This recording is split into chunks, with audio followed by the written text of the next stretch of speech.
Philippe Pasco, Bonjour. Bonjour. ça fait longtemps, Gilets jaunes. Ouais, gilet jaune, mais surtout citoyen et surtout auteur d'un livre qui à l'époque s'appelait Pilleurs d'État, qui a été vendu à 100 000 exemplaires, qui a été le déclencheur de la prise de conscience des citoyens, donc des gilets jaunes, sur les avantages et les privilèges que s'octroyaient tous nos élus en France. Et quelque part, ça a révélé l'horreur de ce que les élus se mettaient dans les poches sur notre dos. Moi, j'ai fait 25 ans de politique, j'ai été conseiller municipal, maire adjoint de Manuel Valls. D'ailleurs, je suis la seule personne avec qui je me suis battu physiquement 2 fois. Salut Manu, si tu m'entends, maintenant je l'appelle Dark Vador. J'étais conseiller régional, président de la formation professionnelle et de l'apprentissage.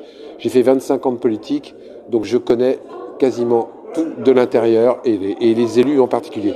Mais j'ai une particularité, c'est que j'ai jamais mis les doigts dans la confiture. Et en 25 ans, je me suis fait rembourser une fois une note de restaurant. Parce que pour moi, élu, c'est servir, pas se servir. Et tous les élus sont pas pourris. Mais plus on remonte au haut de la pyramide, et ceci n'est pas un geste maçonnique, plus malheureusement on rencontre des élus compromis ou qui se compromettent. Mais tous ils sont comme ça, parce que la politique c'est un virus, c'est une drogue, et quand ils commencent à y goûter, les mecs ils peuvent plus s'en passer.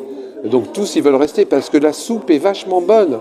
Donc aujourd'hui Manu il est chroniqueur sur une chaîne de télé. Ils essayent tous encore d'exister parce que s'ils n'existent plus ils meurent. Les cons, ça ose tout, avec une chronique, une préface de Bruno Gaccio. Et là, une préface de David Koubi. C'est juste pour éveiller les gens, éveiller leur conscience au fait qu'il faut qu'ils redeviennent acteurs de la politique et non seulement des consommateurs. Et la meilleure façon de devenir des acteurs, c'est de savoir. Plus on sait, moins ils peuvent. Et je veux dire que dans le livre Les cons, ça ose tout, 3 points de suspension moi aussi, j'ai voulu se faire comprendre qu'il y avait beaucoup de cons à travers le monde entier, y compris nous. La première des conneries, c'est de ne pas aller voter. Les élections européennes, même si ça ne sert pas à grand-chose, allez voter. Si vous ne savez pas pour qui voter, votez blanc. Au moins, mettez votre mécontentement dans l'urne. L'abstention hors urne ne sert à rien. On ne sait pas pourquoi vous n'êtes pas venu, on ne sait pas pourquoi vous n'êtes pas là. Vous êtes peut-être malade, vous avez perdu votre voiture, votre femme et vous vous êtes engueulé, on est dimanche, vous n'avez pas envie de sortir. Allez voter, mettez un bulletin blanc si vous ne savez pas pour qui voter. C'est la meilleure façon de prouver que vous n'êtes pas content de l'offre du panel politique.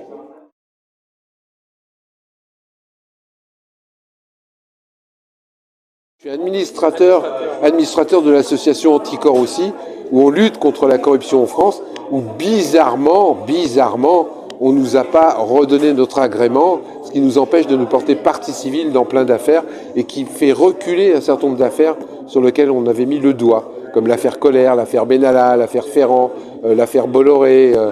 Bon, on a 160 dossiers au pénal à l'association Anticorps et vraiment ça ne les arrangeait pas de nous donner un agrément. Mais ils finiront pour nous le donner. Nous sommes le nombre et nous donnons la vérité sur la corruption des élus en France.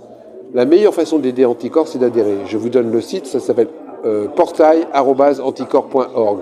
Vous adhérez, plus on sera nombreux, plus on l'en mettra dans le fion.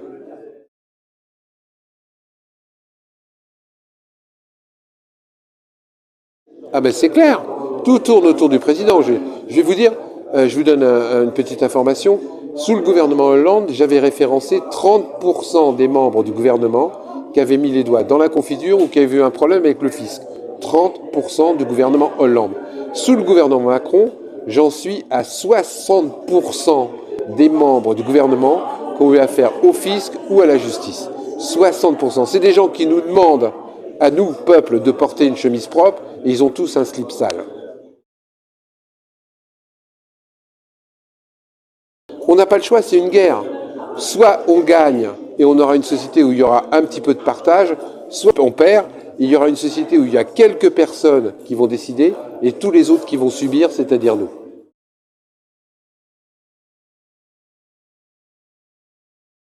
Je ne gagne qu'1 euro par livre, je ne fais pas ça pour l'argent. Le pouvoir du pire, si vous voulez savoir la société qu'on nous prépare pour demain. Et les cons, ça ose tout. 3 points de suspension, moi aussi. Si vous voulez savoir qui est con à travers le monde, y compris nous. Qui essaye d'apporter une certaine vérité qui n'est pas celle officielle. Merci à toi, Philippe. C'était un plaisir, à bientôt.